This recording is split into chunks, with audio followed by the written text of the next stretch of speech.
Nah, pemirsa, kita pastinya sering kali mendengar istilah antioksidan. Bahkan di pasaran sangat banyak suplemen antioksidan. Nah, apakah antioksidan ini hanya didapat dari suplemen atau bisa kita peroleh dari makanan, Dok Nisa? Bener banget, karena antioksidan ini juga lagi happening banget nih. Katanya Betul. bisa membuat kita tetap awet muda, ya kan? Nah, karena dari itu kita langsung tanya ke pakar kita hari ini. Halo, Dokter Maria.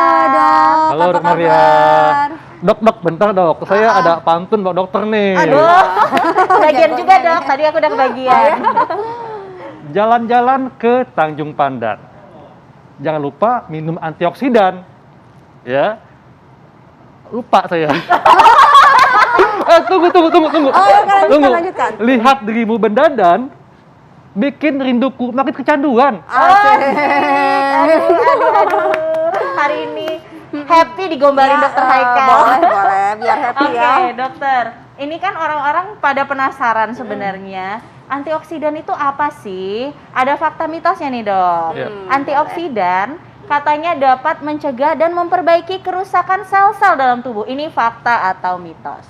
Pastinya ini fakta Fakta. dong. Oke, Iya, bagaimana jadi, itu, Dok? Jadi gini nih, kita harus tahu dulu mengenai antioksidan. Kenapa namanya antioksidan? Berarti kan ada sesuatu yang dilawan.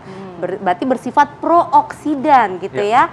Dari mana sumbernya? Kita bernapas, kita tidur, kita beraktivitas, itu tubuh kita terus-menerus akan menghasilkan yang namanya radikal bebas. Radikal bebas ini ada manfaatnya, tapi kalau dia sedikit berlebihan, biasanya tubuh akan mengeluarkan antioksidan supaya dia tidak menjadi berlebihan, supaya tidak terjadi kerusakan di dalam sel-sel tubuh kita. Oleh sebab itu, jangan terlalu khawatir gitu ya. Biasanya kan orang khawatir tuh apa perlu suplemen atau enggak. Nanti sih kita bisa bahas tentang itu. Hanya saja harus paham dulu antioksidan berarti ada sesuatu yang harus dilawan di dalam badan kita.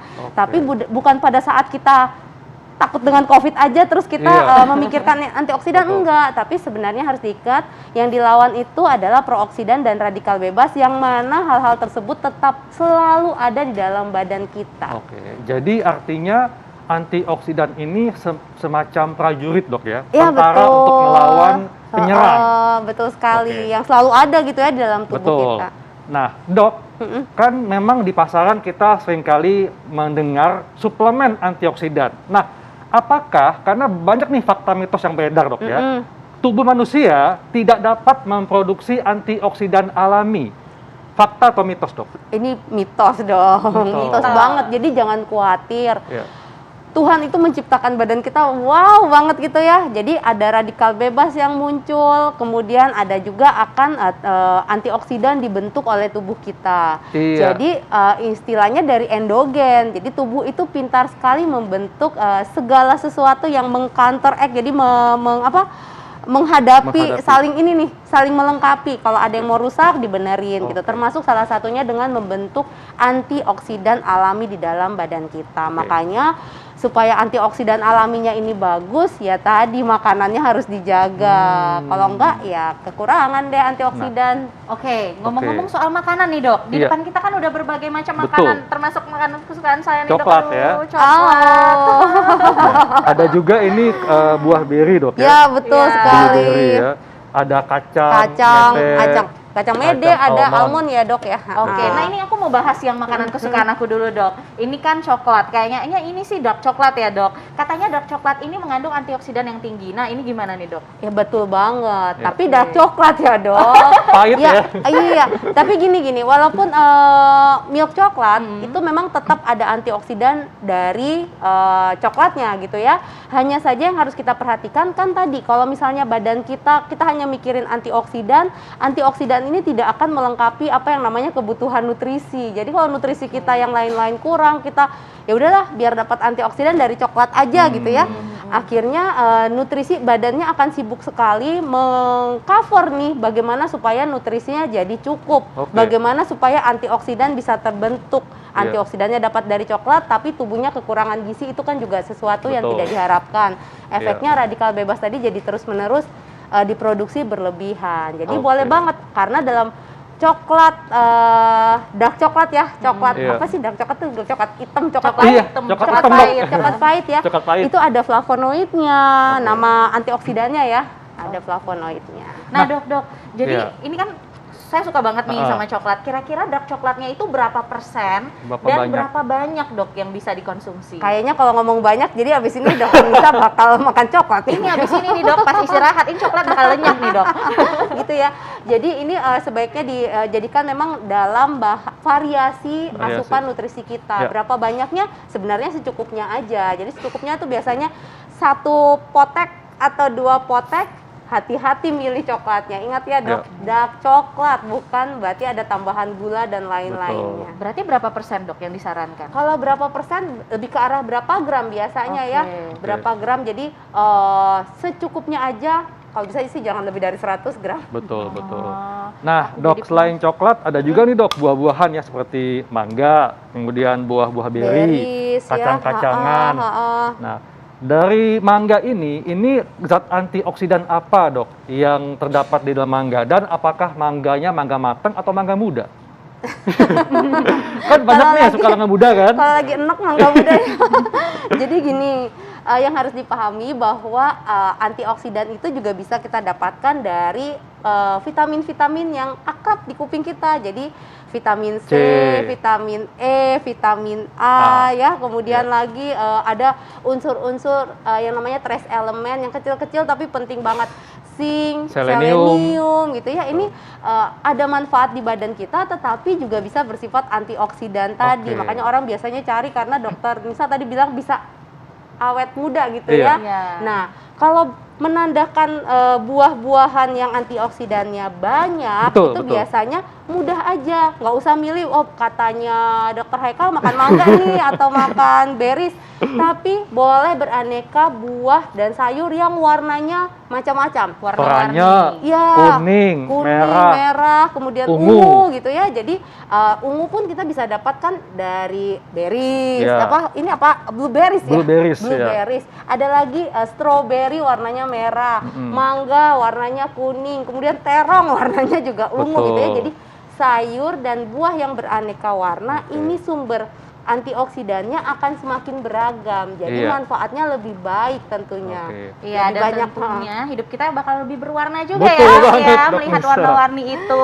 Lebih indah kalau warna-warni ya. Iya. Dan diharapkan sih dari bahan yang alami pastinya. Betul. Oke. Dok, kan memang kita sering kan dapatkan promosi suplemen antioksidan di pasaran, dan juga tadi kata dokter bahwa antioksidan untuk menangkal radikal bebas penyebab kanker. Tapi ada yang bilang, Dok, harus hati-hati memilih suplemen antioksidan karena bisa menyebabkan kanker. Fakta atau mitos? Fakta.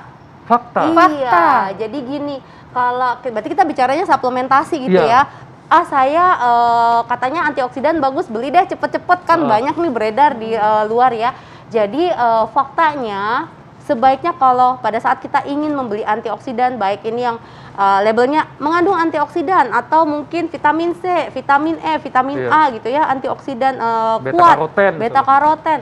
Ada baiknya memang tanyakan dulu ke dokter karena seberapa banyak, kemudian berapa lama dosisnya ya, tadi hubungannya berapa banyak, berapa lama dosisnya, kemudian frekuensinya sehari berapa kali minumnya, karena memang ada orang-orang tertentu yang terbukti defisiensi nutrisi tersebut atau butuh antioksidan kuat, jadi harus sekian periode mengonsumsi suplementasi. Tapi kalau kita sembarangan di saat badan kita sebenarnya nggak apa-apa, Iya. ternyata beberapa penelitian menunjukkan bahwa tadi ada potensi toksik. Jadi kalau dari suplementasi Iya. pastinya, tapi kalau dari makanan ini lebih aman. Jadi banyak ahli penelitian juga menunjukkan sebaiknya memang konsumsi antioksidan alami yang berasal dari makanan tadi. Nah, Dok, sederhana ya, Dok ya. Sederhananya misalnya kalau orang sehat ya, tidak menderita sakit, kemudian mengkonsumsi suplemen vitamin C. Nah, berapa miligram yang sebaiknya aman untuk betul, dikonsumsi setiap hari? Nah, sebenarnya kalau mengikuti angka kecukupan gizi itu di bawah 100, sekitar 70 sampai 90 tergantung jenis kelamin. Tapi kita harus lihat lagi nih, kita hidup di area yang stresnya tinggi, Polusi. kemudian polusi udara. Belum lagi kondisi khusus misalnya lansia, wanita hamil, anak-anak gitu ya. Ini ada unsur-unsur yang kadang-kadang kebutuhan nutrisinya ini sedikit meningkat daripada angka kecukupan gizi yang direkomendasikan. Tapi apakah kemudian harus suplemen? Nah, itu juga harus hati-hati karena kalau badan kita misalnya vitamin C paling gampang ya, Dok. Iya, betul. Vitamin C hanya dibutuhkan saat ini sekitar 190 lah gitu ya. Kemudian naik sedikit jadi 120. Kemudian kita paksa kita mengonsumsi 1000 gitu ya, 500, 1000. Kita nggak tahu badan kita lagi butuh atau enggak, akhirnya ada bagian yang harus terbuang. Nah, terbuang ini kalau terlalu berlebihan bisa menjadi terbalik menjadi prooksidan, bisa juga kemudian akhirnya dibuang terus-menerus, otomatis ini akan mengganggu kerja organ tertentu. Jadi bisa membebani ginjal juga, ya, Dok, termasuk. Jadi apakah perlu atau tidak perlu belum tahu, tanyakan ke dokter Anda masing-masing. Oke, baik. Nah, Dok, ini ada fakta mitos berikutnya yang bikin semua orang juga penasaran. Antioksidan yang berlebih dalam tubuh dapat membuat keracunan. Ini fakta atau mitos? Tapi tunggu, Dok, jangan dijawab dulu biar semuanya penasaran, tetap di Hidup Sehat. Aduh, Dok Haikal, mataku seger deh. Sebenarnya seger karena pagi-pagi tadi mandi, ya kan? Gitu. Nah, kalau Dokter Haikal sendiri mandinya jam berapa aja nih? Kalau saya mandi itu pagi sama malam menjelang tidur. Oke, itu emang waktu yang paling oke ya, Dok ya. Kalau Dok Maria? Saya mandi saat terasa kotor. Oh gitu. Ini dipertanyakan nih berapa kali nih. Dan efisien. Ya kan habis olahraga gitu ya, habis gitu. dari luar masuk rumah. Oke. Nah, mumpung nih masih ada Dok Maria, kita harus tahu ya. Jadi ternyata antioksidan itu tidak hanya bersumber dari makanan. Ada juga dari minuman. Dan kita akan lihat minuman-minuman antioksidan ala Hidup Sehat. Iya, itulah dia minuman-minuman yang kaya akan antioksidan, Dokter Haikal. Termasuk kopi. Saya tuh suka banget kopi, Dok. Tapi yang saya suka itu kopi manis dan itu kopi pahit ya. Padahal kalau kopi pahit ya, itu tidak sepahit hidup loh. Oh iya sih, ya udah nggak apa-apa deh minum kopi pahit atas hidupnya manis. Gitu ya. Apalagi udah manis. Waduh, nah tapi Dok, ini masih ada pertanyaan yang belum dijawab nih. Antioksidan yang berlebihan katanya dalam tubuh dapat membuat keracunan. Ini fakta atau mitos? Ini mitos. Kalau ya jadi gini, sebenarnya keracunan itu kan sesuatu yang kita bahasakan kalau kita makan sesuatu kemudian kita pusing, mual, muntah-muntah gitu ya, kehilangan cairan, itu yang biasanya identik dengan keracunan. Tetapi kalau bahasanya adalah toksisitas, kemudian ini berlebih, ini mungkin berpotensi untuk terjadi. Jadi biasanya memang kita tidak rasakan, tetapi terjadi efek toksik di tingkat seluler. Tidak kelihatan dalam waktu singkat, tapi pelan-pelan dia bisa merusak. Ini yang disebut toksisitas, berbeda dengan keracunan yang biasanya orang sangkanya ya tadi itu ya Dok, muntah-muntah sampai dehidrasi masuk rumah sakit. Ini bukan seperti itu. Kecuali mungkin ada bahan makanan yang memang itu tinggi antioksidan, kemudian bahan itu basi, rusak, masuk ke perut, jadi sakit perut, ya ini jadinya keracunan seperti halnya kita makan makanan yang rusak lainnya. Jadi efek toksiknya dalam jangka panjang Dok ya? Ya, untuk tingkat seluler ya, kemudian kalau terus-menerus dalam dosis yang tinggi, jadi tidak seimbang lagi antara sifat antioksidan di dalam sel badan kita sama tadi radikal bebas. Memang segala sesuatu yang berlebihan itu nggak baik ya Dok sekali. Ya? Nah, Dokter Haikal. Dok, ini kan pastinya sangat banyak diyakini oleh semua perempuan ya. Kalau antioksidan itu dapat menghambat penuaan dini. Makanya ada fakta mitos Dok ya. Antioksidan dapat menangkal radikal bebas penyebab penuaan dini. Fakta atau mitos? Oh, fakta banget. Langsung fakta, kalau menghadap begitu langsung menghadapnya ke Dokter Haikal gitu ya. Jadi betul, fakta banget. Jadi begini, proses aging itu kita nggak bisa sangkal, tetapi paling nggak kita bisa sedikit meredam ya Dok, kendalikan. Kita perlambat ya. Perlambat gitu ya. Biasanya cewek-cewek takutnya kerut-kerut. Padahal proses aging yang biasanya kita takutkan secara medis adalah proses yang di dalam tubuh ya gitu. Jadi jantung gitu ya, karena diabetes ya, betul. Jadi yang tampaknya biasanya memang kerut-kerut. kerut-kerut gitu. Nah, antioksidan ini memang bagus sekali untuk meredam tadi, memperlambat supaya tidak timbul berlebihan. Tetapi yang diharapkan ternyata tetap berasal dari bahan-bahan makanan yang alami, karena antioksidan kan ada vitamin E, bisa dari kacang-kacangan. Tapi pilih kacangnya jangan kacang yang ngumpet di dalam coklat yang manis, nanti bonusnya adalah gula. Efeknya kemana-mana lagi kalau ketambahan gula. Kemudian vitamin C dari buah-buahan yang berwarnanya cerah, kuning cerah atau orange gitu ya. Jadi lebih diharapkan kita menjaga status nutrisi badan kita, kemudian kita lengkapkan dengan bahan-bahan yang antioksidannya kuat.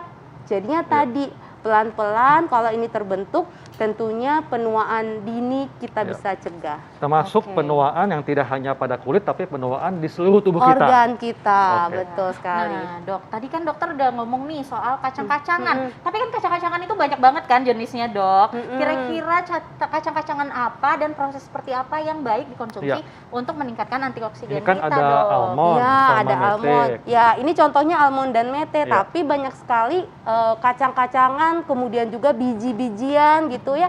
Ini kan sumber vitamin E yang baik, kemudian juga ada sedikit mengandung kadang-kadang trace elemen, entah itu selenium, entah itu zinc gitu ya, yang fungsinya banyak tetapi juga ada efek antioksidannya. Jadi apakah hanya harus kacang yang tertera di layar seperti ini? Enggak, tentunya bisa kacang tanah, kacang Bogor gitu ya, kacang yang mungkin sifatnya lokal. Intinya proses pengolahannya jangan terlalu berlebihan supaya dia tidak rusak. Kemudian juga jangan digoreng, karena kalau digoreng otomatis lemak jenuh akan masuk. Lemak jenuh ini termasuk yang mudah merusak sel. Kalau mudah merusak sel, radikal bebasnya juga nanti makin banyak. Dan malah menambah kalori, Dok, ya. Iya, betul. Nah dalam bentuk seperti apa, Dok, bagusnya dan seberapa banyak nih kalau kita makan kacang-kacangan seperti ini? Nah, kacang-kacangan kan salah satu sumber protein dan serat. Jadi kalau seberapa banyak, biasanya untuk gampangnya kita kalau makan itu 1/4 piring kita berasal dari sumber kacang-kacangan maupun bisa jadi serat gitu ya. Jadi setengah piring, 1/4 paling enggak deh, setiap kali makan bisa berasal dari kacang-kacangan atau bisa diganti dari protein yang lain untuk mendapatkan variasi nutrisi yang dibutuhkan tubuh. Jadi ingat, antioksidan penting untuk mencegah, terakhir ya Dok, tadi penuaan yang paling banyak menarik perhatian, tetapi antioksidan bukan satu-satunya solusi untuk mencegah penuaan dini. Karena nutrisi yang baik itu lebih efektif pastinya. Iya, harus seimbang, Dok, ya. Iya, betul. Iya. Ya, Dok, ini ada juga yang terakhir, Dok, ya. Untuk usia di atas 40 tahun memerlukan antioksidan yang lebih tinggi. Fakta atau mitos, Dok? Oh, fakta. Jadi hati-hati, bukan hanya usia juga. Semakin tua betul kita butuh antioksidan gitu ya. Tetapi selain faktor usia ada faktor-faktor lain. Kita stres gitu ya. Kemudian beban pekerjaan. Nanti kalau dibilang beban pekerjaan jadi banyak, orang nggak mau kerja gitu ya. Bukan seperti itu, tetapi bagaimana cara manajemen stres, kemudian olahraga yang cukup aja gitu ya, tidak terlalu sedikit, tetapi juga tidak terlalu berlebihan, cocok untuk tubuh masing-masing aja. Kemudian istirahat yang cukup, mengendalikan kadar tensi dan lain-lain. Kondisi-kondisi seperti itu yang kadang-kadang menimbulkan kebutuhan antioksidannya jadi lebih meningkat, termasuk ibu hamil dan menyusui. Jadi yang mesti dipahami adalah antioksidan memang dibutuhkan tubuh, namun lebih baik kita mendapatkannya dari makanan, Dok, ya. Buah-buahan, sayuran, dan bahkan juga ada di daging, Dok, ya. Kopi dan teh juga termasuk juga tadi. Ya. Kalau di daging, Dok, kayak daging merah tanpa lemak atau tanpa ikan? lemak kita kan bisa dapat trace elemen ya, tetapi itu mungkin bukan sumber antioksidan yang baik. Tetap mengandung antioksidan, tetapi bukan sumber yang baik. Nah, Dok, ini yang terakhir nih, tipsnya supaya masyarakat mendapatkan manfaatnya, Dok, dan mengetahui cara mendapatkannya, sumbernya. Nah, gimana nih, Dok, tipsnya? Nah, buat Anda yang tertarik sekali dengan antioksidan, prinsip pertama, penuhi makanan yang gizi seimbangnya. Kemudian dari sini, pilih bahan-bahan makanan yang bervariasi, khusus untuk sayur dan buah, pilih jenisnya yang segar dan warna-warni. Semakin berwarna-warni, maka varian antioksidan yang akan Anda peroleh ini lebih banyak jenisnya. Tentunya bukan hanya dikonsumsi sehari 2 hari. Betul. Ini butuh terus-menerus continue kalau bisa seumur hidup kita. Betul, Dok. Baik, Dok. Terima kasih untuk penjelasannya. Terima kasih, dokter. Dok. Oke. Nah, berikutnya nih kita akan lihat informasi kesehatan berikutnya ya. Oke. Dan tentunya tetap bersama kami, tetap di Hidup Sehat. Sehat.